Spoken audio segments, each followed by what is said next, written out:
It's the Chronicles of a Gooner, the Arsenal podcast, and we are live.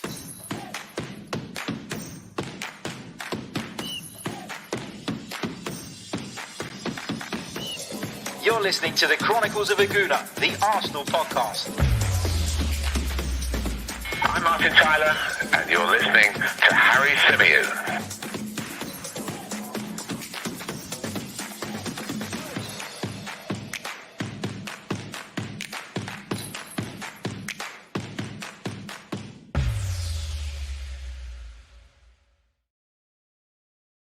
Hello and welcome back to another live edition of the Chronicles of a Gooner, the Arsenal podcast, brought to you by 90 Minute Football. As ever, I'm your host, Harry Symeou.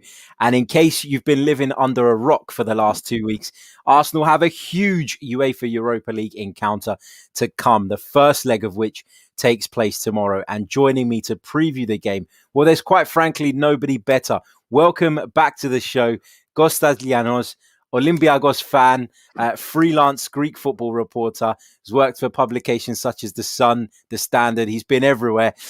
He's brilliant at what he does, and I'm delighted to welcome him back to the show. Costa, how are you? I'm great, Harry. Always great to be on your show. Love your show. Thank you very much, man, and great to have you so we can get some insight onto our opponents, because as an Arsenal fan, obviously this fixture doesn't bring back happy memories.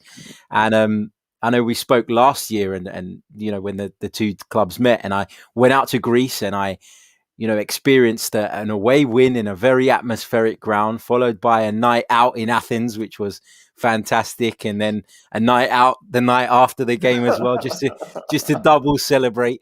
But it all turned sour for us at the Emirates Stadium in the second leg. And credit to Olympiacos, because I don't think many people gave them a hope at the start of that tie, but they were very tactically astute. They were very organised. They took their opportunities when they came along. And I guess the first question I kind of want to ask you is, are we facing a stronger Olympiacos now than the one that we faced approximately 12 months ago? How have things gone in the last year or so for the Greek champions? Some people are going to hate what I'm about to say, and they're going to hate me for what I'm about to say. But I don't think this is a stronger Olympiacos Arsenal are going to face. And I believe people could argue they're not, Olympiacos this season are not as strong as they were last season. And that's mainly because of the fullback situation. Last season, Olympiacos' tactics mainly depended on Omar El Abdellaoui on the right and Kostas Tsimikas on the left. El Abdellaoui has gone to Galatasaray, and as we all know, Tsimikas is at Liverpool. And the Olympiacos have struggled to fill in that void, because the fullbacks is a very important part of Pedro Martinez's plan, because of the way they move forward in attack. Olympiacos are a very attack-minded team, and they need the fullbacks to help with the pressure and help the wingers up front.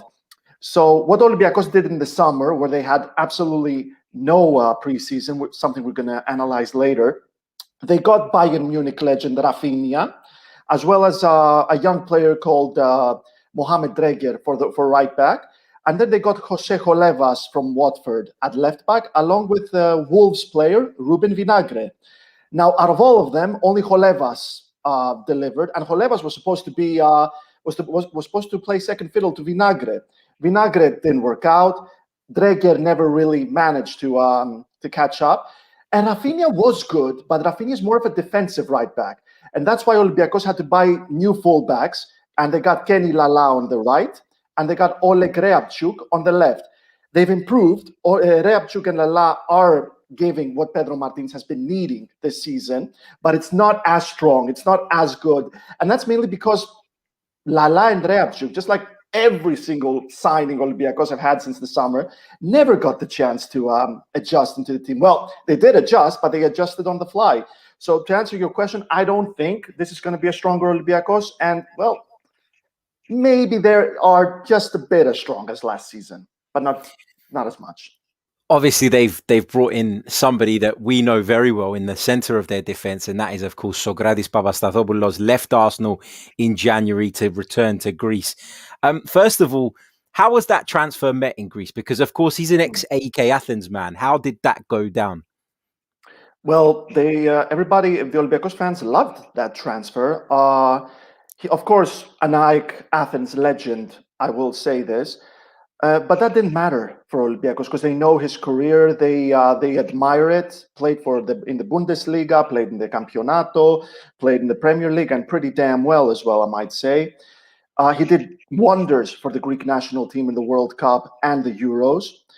And Olympiacos always had a good relationship with him. Evangelos Marinakis, the owner, also owner of Nottingham Forest, always had a good relationship with him. And Vasilis Torosidis, who holds a managerial, who holds a top post now within the Olympiacos squad, is his best man. So there was no problem, really. No, he has been welcomed with open arms. He loves being at Olympiacos. He loves being part of the project, and he's going to play a big role in the next few years.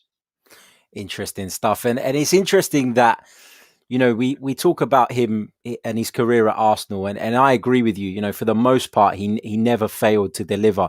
You could maybe argue at times that his ability maybe to play the ball out from the back maybe let him down a little bit. And I think ultimately that is why Mikel Arteta decided that he wasn't part of the plan going forward. But in terms of his attitude, his professionalism, his desire to succeed, and his popularity around the dressing room, you can't say a bad word about him. Mikel Arteta has been speaking in the build-up to this game.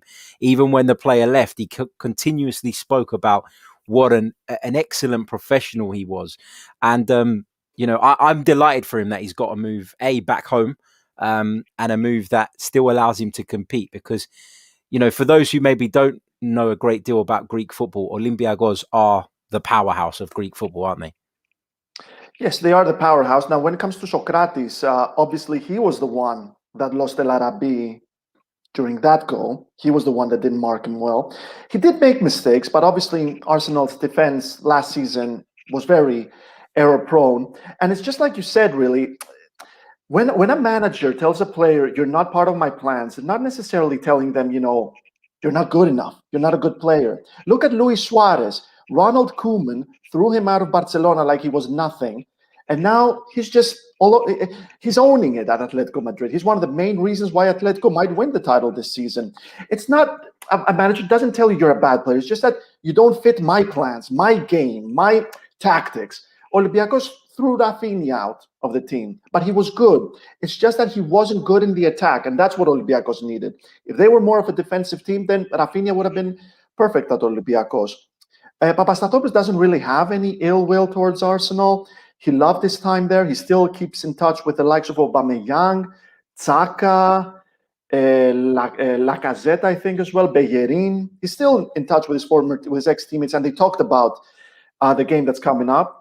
The players told him that they're very excited about it. They love playing at the Karaiskaki. They're not intimidated. There was no such thing as, oh my God, I really didn't want you guys. Oh, we're scared of you. Nothing. They're very excited. They really want to play Olympiacos. They want to play in Greece.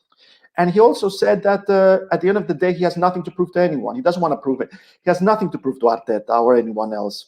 He honors his time at Arsenal, but now he's an Olympiacos player. And he told a Greek publication now, last season, we were all sad with the elimination.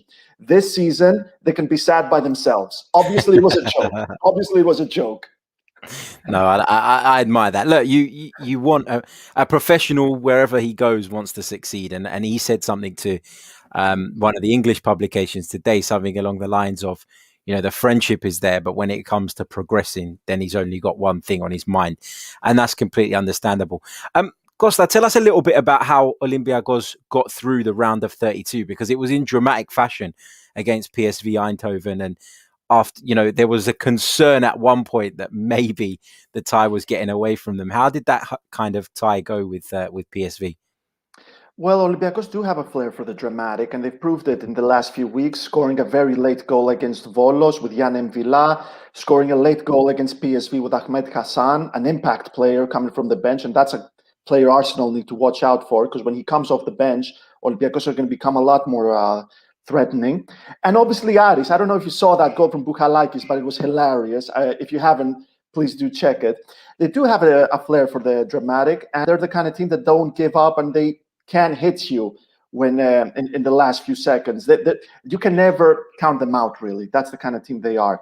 Now, when it comes to Europe, Olympiacos, as I said, are not as strong as last season. Their passing game is not as exciting as it was last season. And there were a few mistakes in defense. there was a PSV player called Zahavi who scored a total of 4 goals in both legs. And that was mainly down to the fact that Olympiacos didn't defend well on set pieces. They conceded a total of 3 goals out of 4 from set pieces. So there was an issue there with defense. That's something Olympiacos will have to fix, and that's maybe something Arsenal could work on. Just get set pieces and hit them this way, because a lot of mistakes there, as I said. The passing game was not really up there, but still, Olympiacos are going to approach the Arsenal game much more differently, because Olympiacos are a team that like to play with possession. They like to play with possession. They like to play with the lines high up on the pitch. But with you guys, I expect the lines to be deeper, because that's exactly what Arsenal want. Arsenal want to lure the opposition to their half while they play off the back, and then find spaces to hit on the counterattack, like you did at Burnley. I'm going to explain it later. Yeah.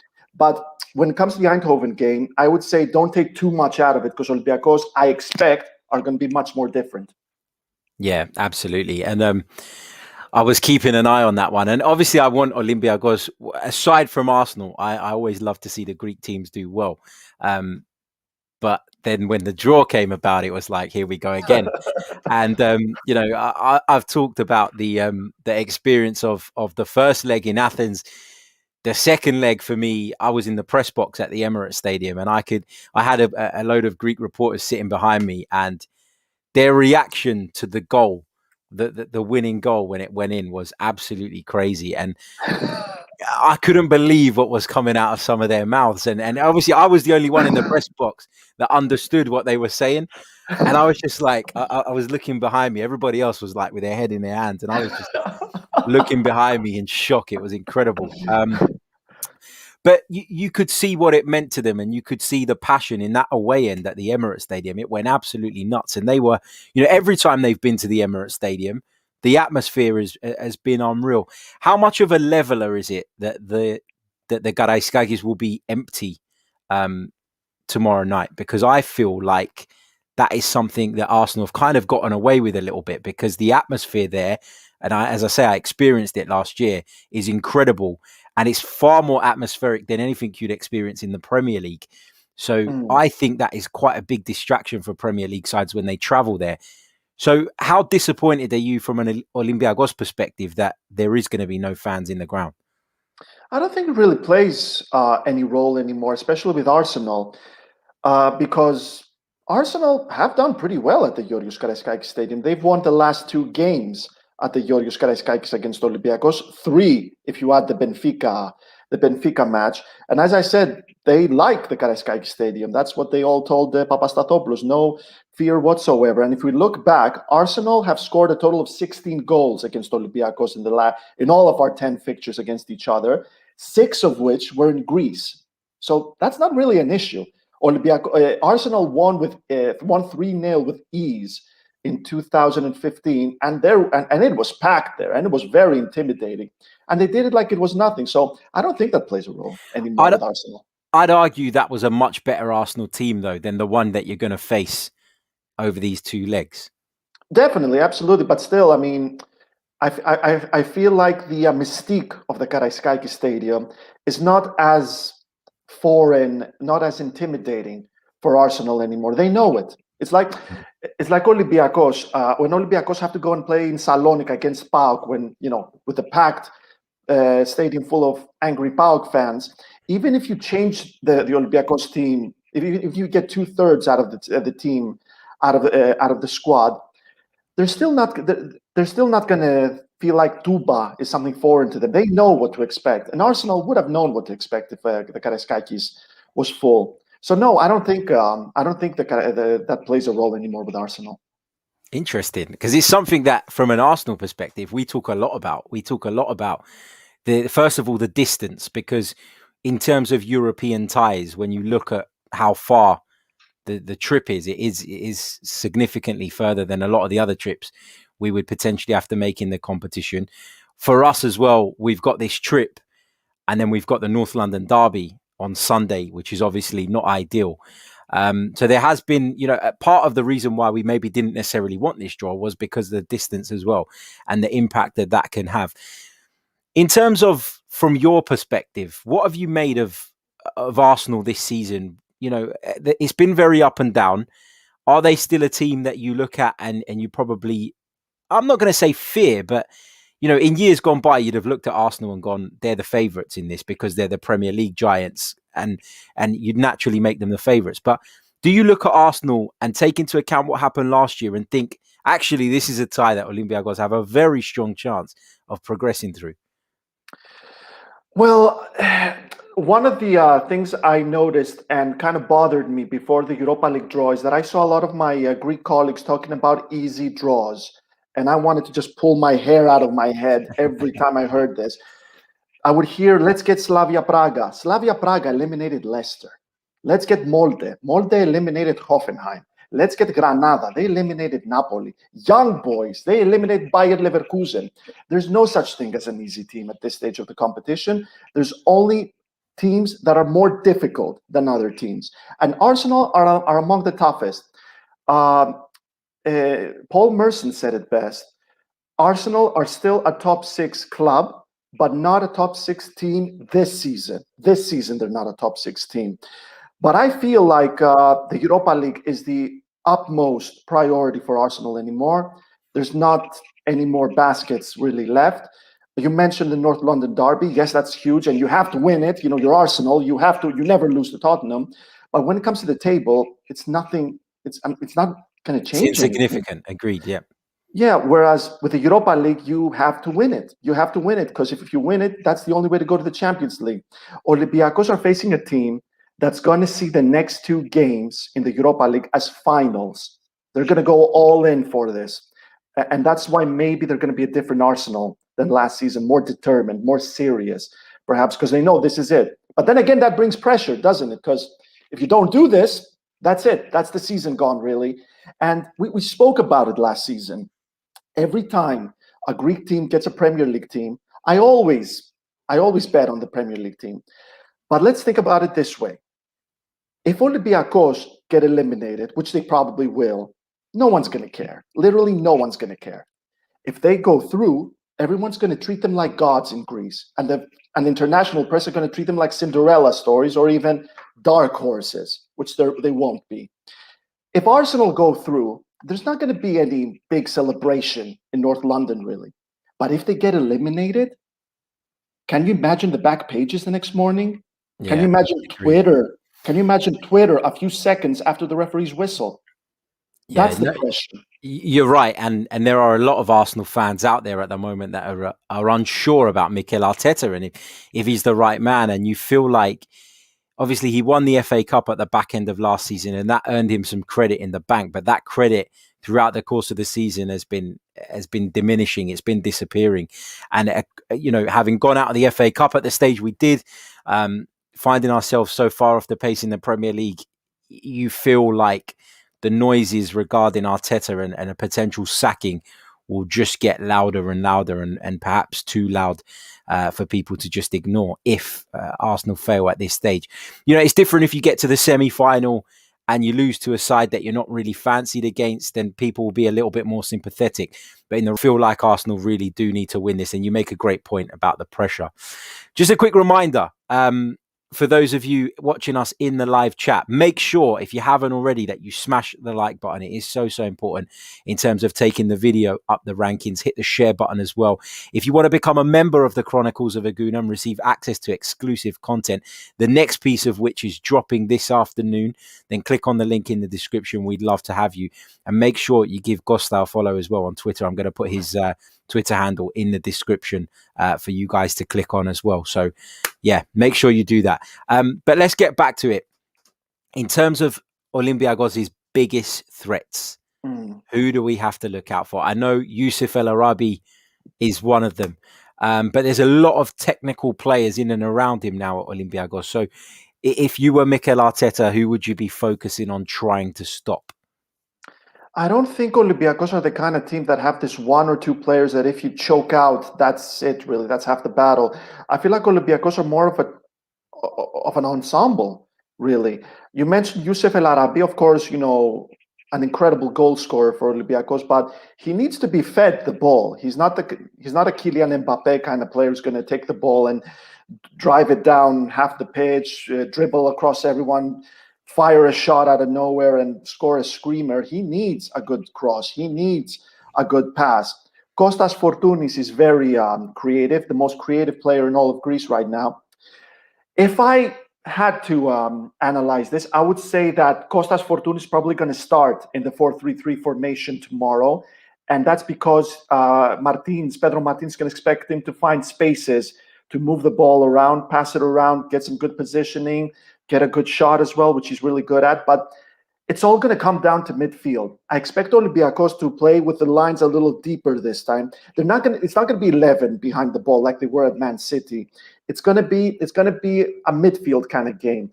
I expect the midfielders, Bouchalakis, Kamara, and then Villa, to be the most crucial players of this match. They're the ones that need to dominate the tempo of the match. They're the ones that need to keep Arsenal at bay. They're the ones that need to move the ball forward. Kamara helps El Arabi up front.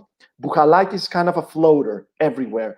And Villa is the player with a good through balls that find El Arabi behind defenders, or any forward behind defenders. But regardless, Olympiacos' major priority, based on what Fortuny said recently, is to maintain a clean sheet. I mean, obviously, you always want to win, but the big priority right now is the clean sheet. So I really expect Olympiacos to play with their lines a little deeper.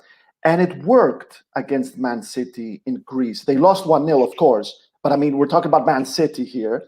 And Olympiacos had half their squad out with coronavirus.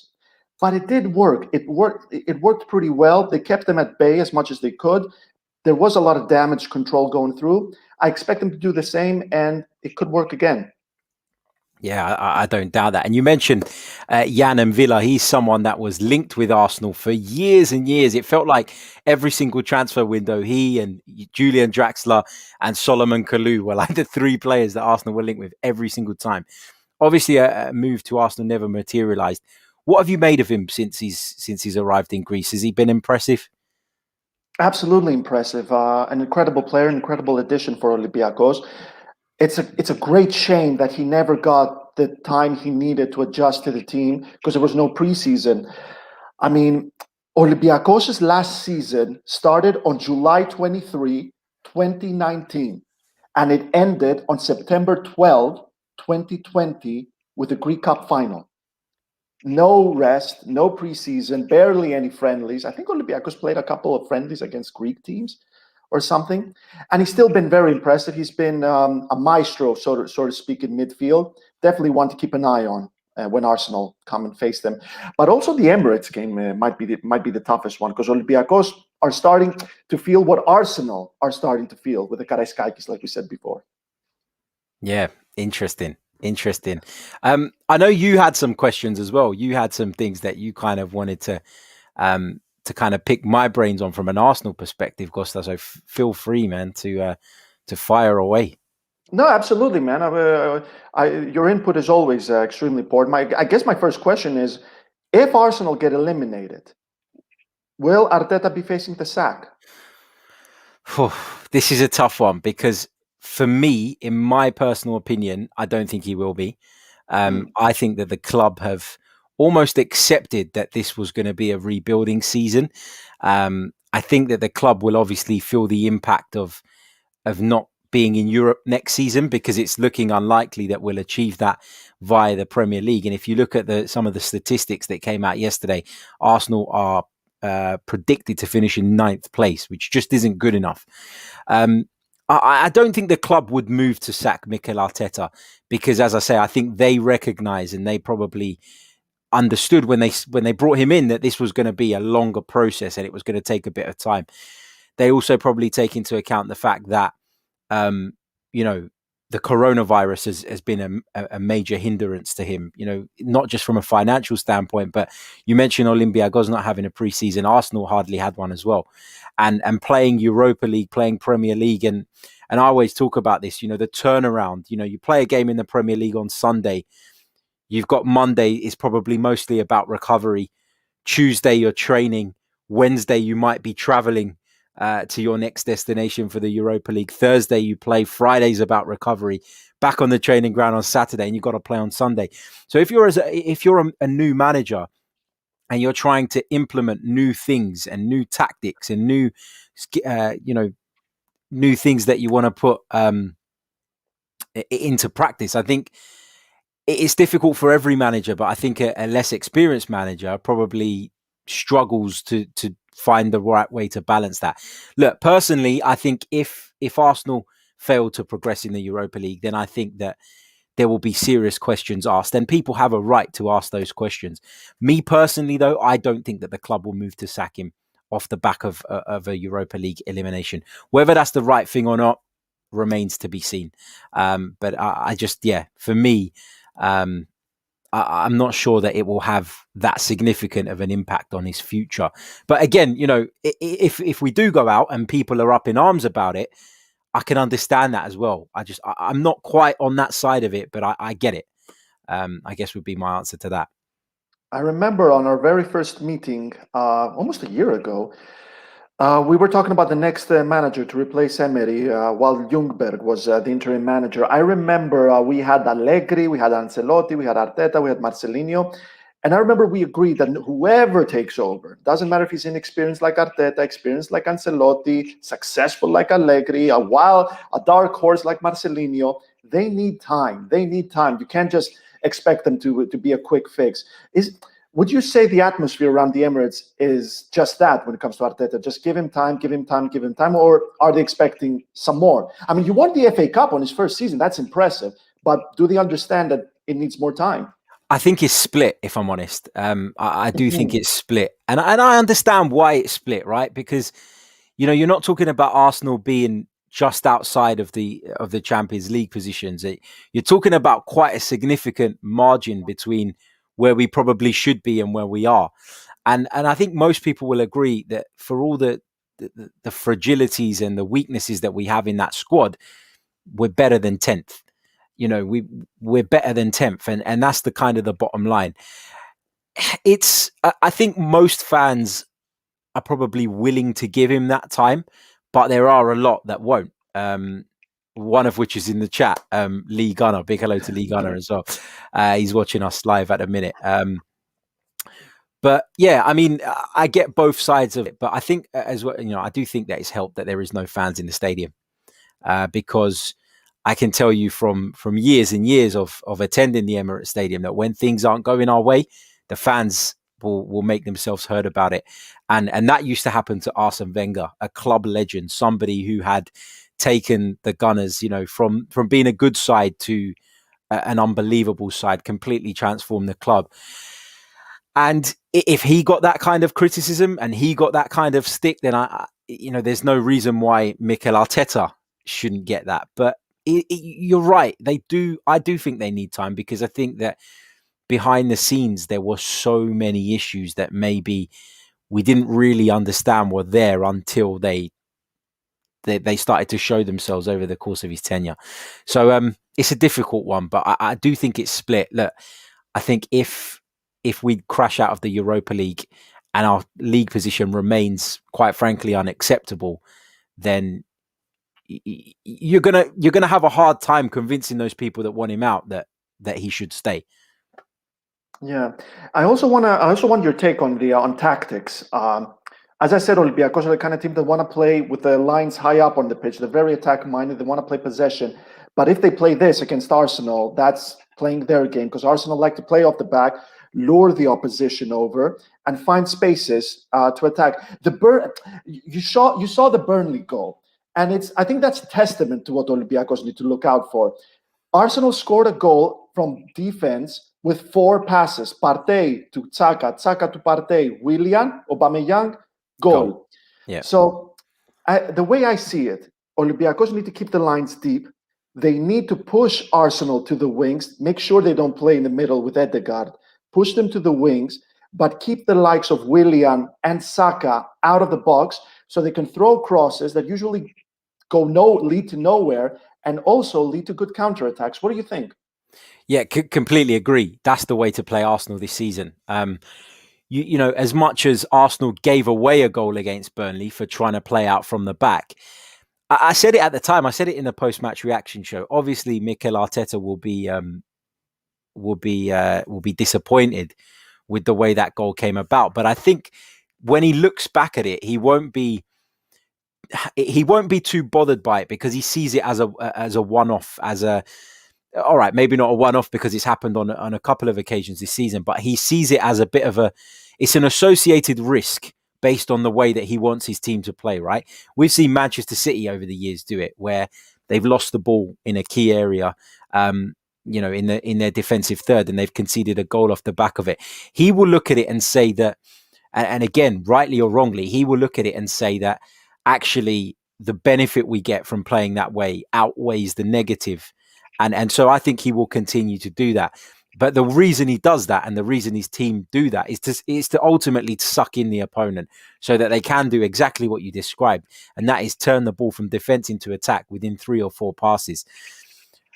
If I was Olympiacos going into this game, in the first leg especially, I would sit back.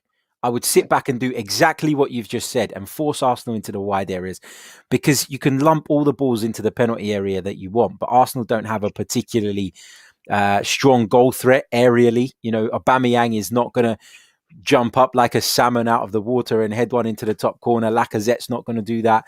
The likes of Sokratis, for example, will eat those balls up all day. That's what he wants. He doesn't want you to dribble at him, to try and be tricky and to try and get past him. He wants to be facing the game all the time. He doesn't want to be running back towards his goal. He'd prefer to sit in line with his penalty spot, watch the balls come from wide areas and clear those. And I really do think that is the way to play Arsenal, because Arsenal's biggest problem, I'd argue, this season has been that they've not been able to break teams down that do that. There's not been a plan B. There's not been another idea. And when teams come out and play us, we've shown that we can pick them off, but it doesn't happen often enough. What I'm saying almost is, I think Pedro Martinez would be stupid to come and play high lines against Arsenal, because there is pace at Arsenal's disposal. And it's as simple as that for me. I really do think that he'd be really silly to try and come and play a high line against Arsenal. It's, you know, and I think he's cleverer than that based on what I've seen of him. I think he's smarter than that. And I want to ask you about Thomas Partey, because I really rate Thomas Partey. I personally like him as a player, but obviously he hasn't been a success because of injuries, niggling injuries that just won't go away. And I'm a big fan of Thomas Partey, and I watched the Benfica game, and it's when he came on the pitch when Arsenal were trailing 2-1 and looked like it was slipping away when Arsenal completed the comeback. What do you make of him? Like you, I really rate Thomas Partey. When we signed him, I was really excited about it. I thought this was the kind of transformative midfield player that Arsenal were desperately in need of, and probably needed for the best part of a decade. And we'd finally got him. Yes, in dramatic circumstances, deadline day, there was doubts over whether the deal was going to get over the line. We got it done. I think when he has played, you can see that there's a massive difference in the midfield of the team.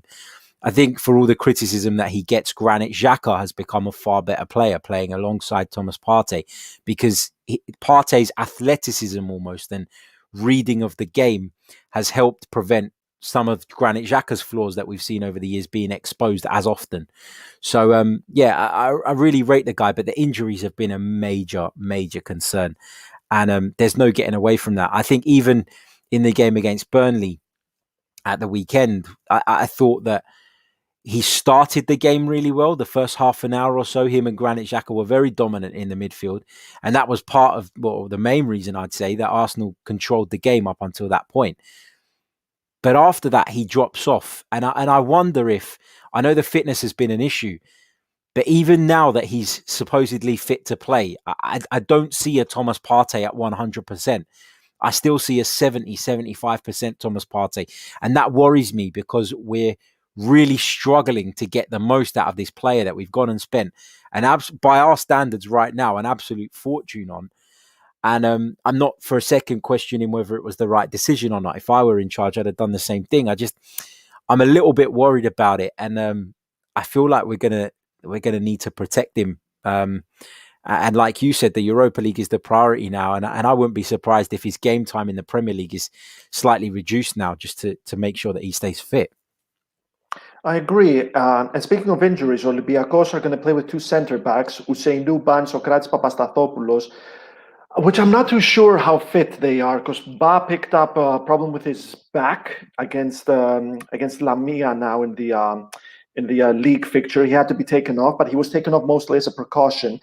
But he's going to play. He's going to start. Papastathopoulos, he injured his shoulder recently, and his facial expressions after each challenge showed that he is in a bit of pain.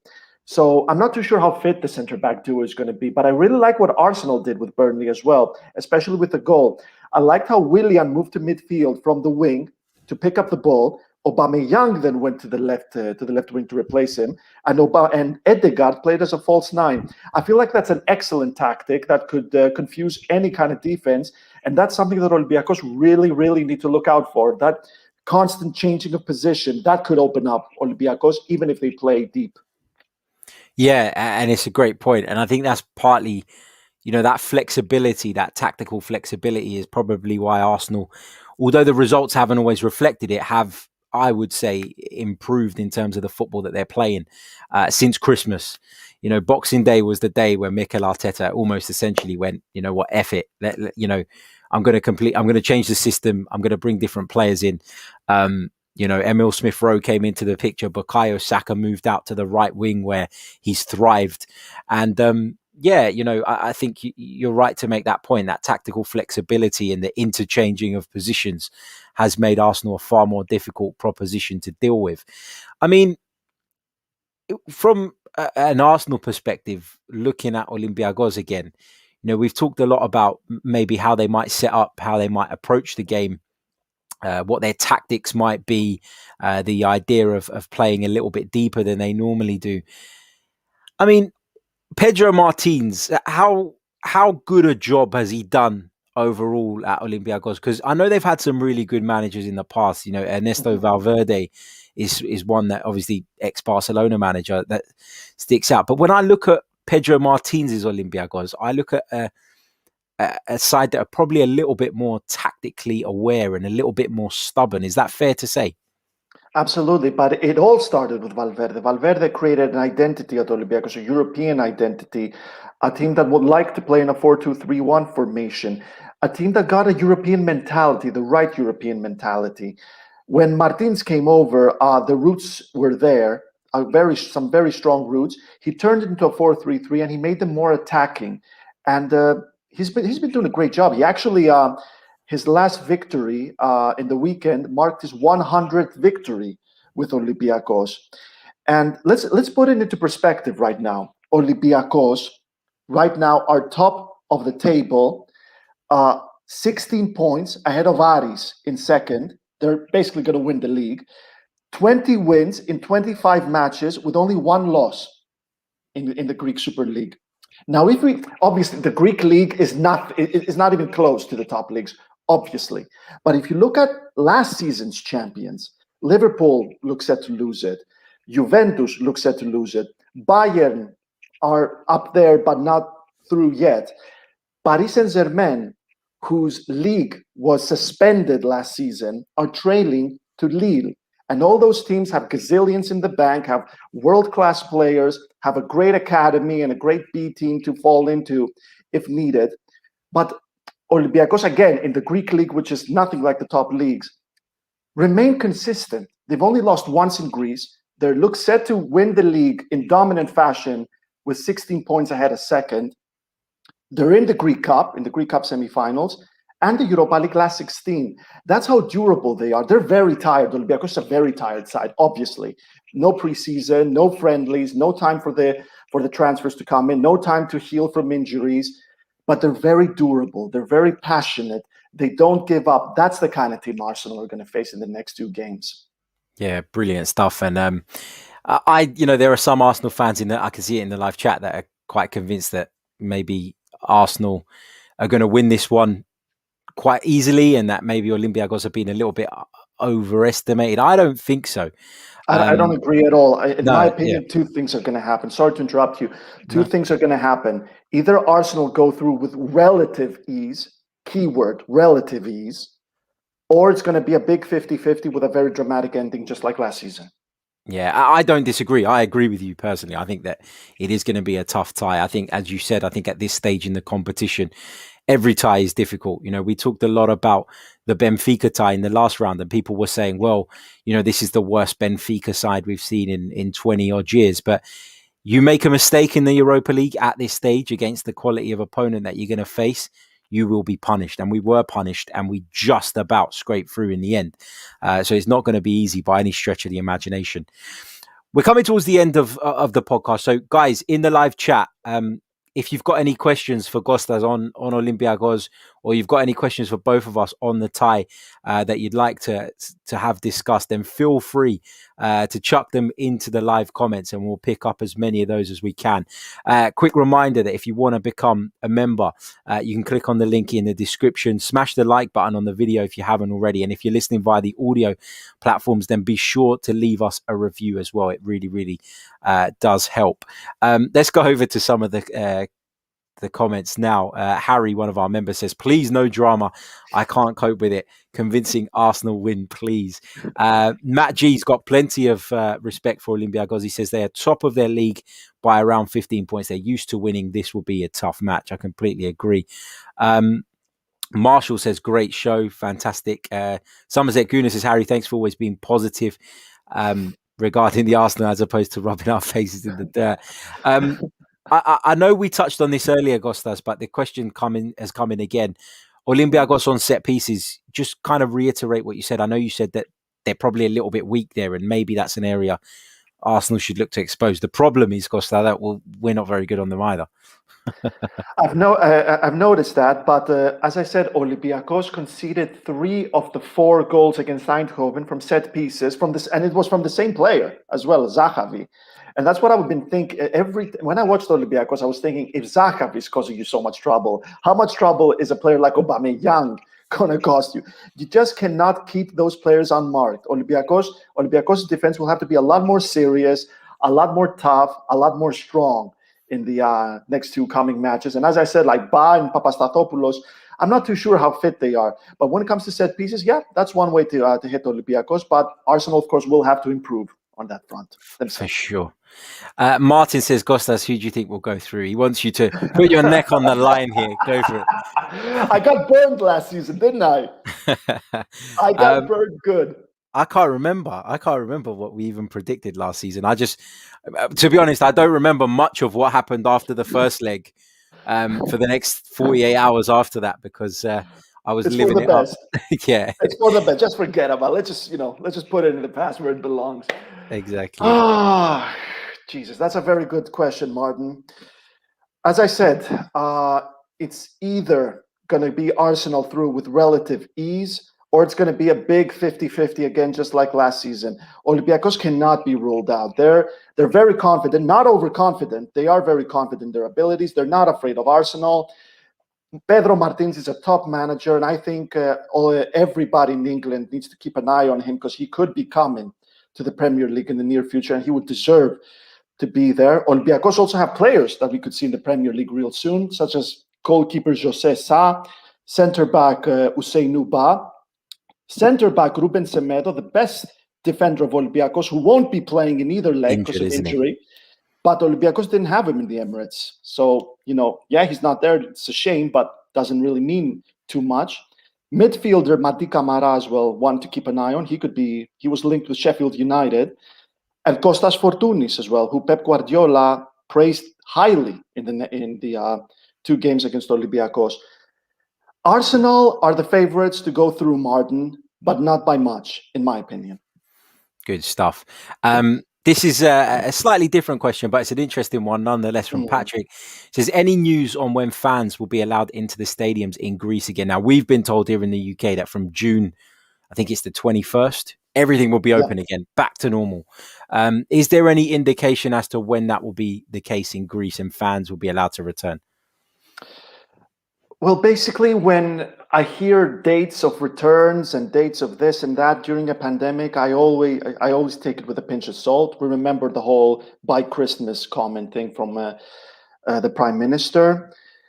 Hopefully, by the summer, we're all going to be back into our good old lives. When it comes to Greece, there's no set date. Anything can happen. As I said, cases have risen in Greece recently. We expected that because of the variants. The vaccines are going to play a big role. Patrick, I don't want to lie to you. I don't know, man, but if Greece are hoping that by May, all elderly and all people with underlying health conditions will have been vaccinated. So I don't know. Hopefully by the end of spring, early summer. But as I said, I don't know. Those are that's just me thinking out loud. Yeah, it's very difficult to say, isn't it? Because the situation is constantly changing. Alcup says, I've got a question for Kostas. Any talents in the Greek league to look out for in the future? So you've mentioned some of obviously the well-known talents at Olympiacos.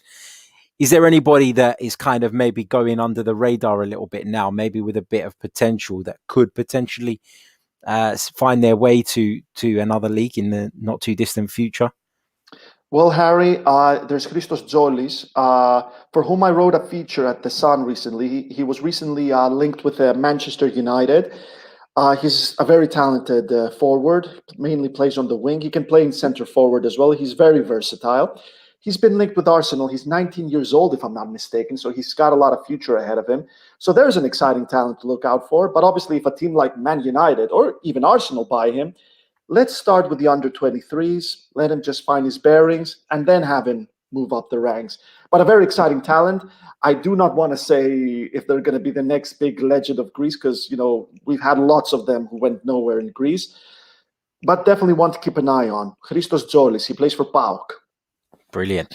Jay Dubia says, great pod, Harry. Question, who do you think will be our front three for this game? I think it will be Pierre-Emerick Aubameyang through the middle. I think it will be Bukayo Saka on the right. And I wouldn't be surprised if Willian starts on the left. It's not what I would do. I would probably go with Pepe, but I think that's what Mikel might do. So, don't kill me for that, because I know a lot of Arsenal fans don't want to see Willian in the starting lineup, but that's what I think he might do. And you're asking me who I think will be the front three rather than who I would pick. So that would be my answer. We've got an Olympiacos 4-2-3-1 though, right? Yeah, 4-2-3-1 for sure. 4-2-3-1, yeah. We've got it looks like an Olympiacos fan here who says, hoping this year we can go to the last 8 of the UEL. In my opinion, Olympiacos can go much further if they overcome Arsenal. So chances of Olympiacos going that little bit, if they do get through this tie, how confident are you that they can go to the very latter stages of the competition? Greek legendary footballer Demis Nikolaidis once said that Greek teams cannot go too far or even win a European team because they don't have too much depth in the squad. As I said, Olympiacos are a very tired squad. They've been playing pretty much nonstop since July 23, 2019. I'm not too sure. I guess the draw is going to play a big part, but then again, as we said, no such thing as easy teams. Maybe if Olympiacos go through, which is a big ask, and they draw the least difficult team, then I guess if they play the first game away and then the next game at the Karaiskakis, I wouldn't hold my breath. Never know. Yeah, I wouldn't hold my breath. Alex says, Kostas, is Cesc Fabregas your cousin? I've heard that so many times. It never gets old. Thank you, Alex. You made my day, Alex. You made my day during lockdown. You did a good deed today, Alex. You did a great deed today. That comment's been coming in from a number of people, by the way, throughout the stream. So yeah, I've been getting that since day one in England. Day one, 2010. Maybe I'll pass you off as Cesc and we'll do an interview with Cesc one day. You never know. Banos, a fellow Greek and one of our members, says, Kostas, where's the frappe? I'm not a big fan of frappe. I like Freddo Cappuccino. That's my drink. They're not too different, but I'm not a big fan of frappe. That's I think from what I've understood, when I go to Cyprus, everybody drinks frappe. When I go to Greece, everybody drinks Freddo. So yeah, there you go. What else have we got here? Brad Richardson asks if, and I know you've already said that Arsenal are the favourites here, but he asks about Sokratis' knowledge of Arsenal. How important do you think that will be in terms of Olympiacos' preparations for the game? Olympiacos are not favourites, regardless, as you rightfully pointed out. When it comes to Sokratis talking about Arsenal, Bruma, Olympiacos winger who could start tomorrow, claims that Papastathopoulos has told him a lot about Arsenal. But when Papastathopoulos was interviewed here about sharing knowledge, he said he didn't say much to Martins because Martins, he said the coaching staff are brilliant and they already know what they need to know. But definitely, anything he can bring to the table is going to be very, very important for this match. Absolutely. And going away from Arsenal, just for the final question, it's about a Greek player, someone that's come to the Premier League, hasn't really had a look in just yet. But Kostas Lianos, of course, at Liverpool. Marshall wants to know if you rate the player. Obviously, he's an ex-Olympiacos man, so you'll know plenty about him. Tsimikas is a brilliant player, in my opinion. He was man of the match in the Emirates game, the last time the two teams met. Obviously, he hasn't played for Liverpool because of injuries and he got sick with the coronavirus. But then again, Jurgen Klopp didn't buy Kostas Tsimikas so he can start him 3 times a week. He bought him as Andy Robertson's plan B. And Andy Robertson is one of the best left backs in the entire world. Nobody expected Tsimikas to play much.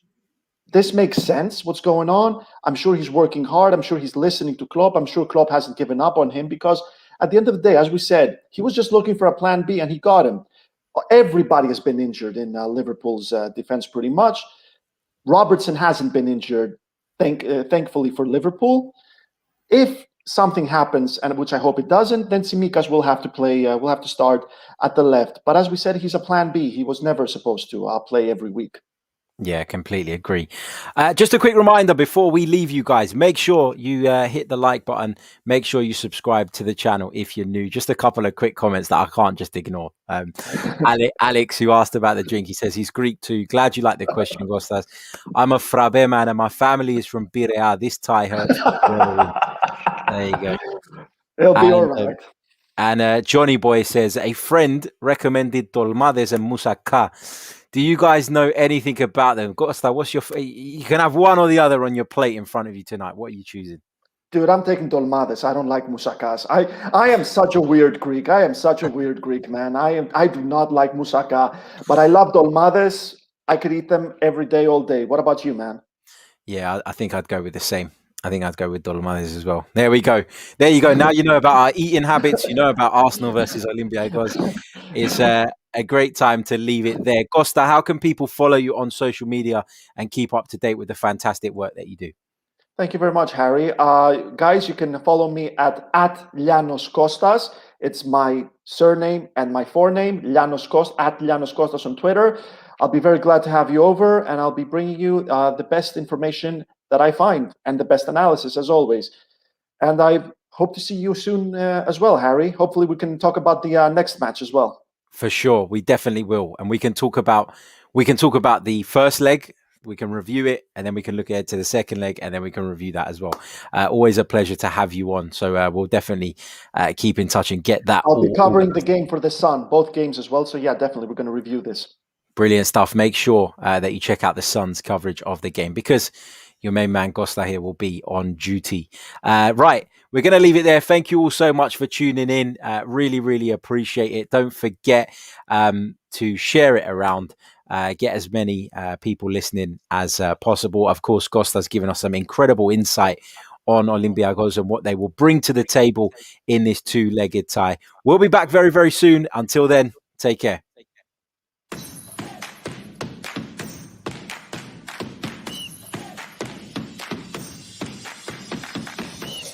You're listening to the Chronicles of a Gooner, the Arsenal podcast. I'm Martin Tyler, and you're listening to Harry Symeou.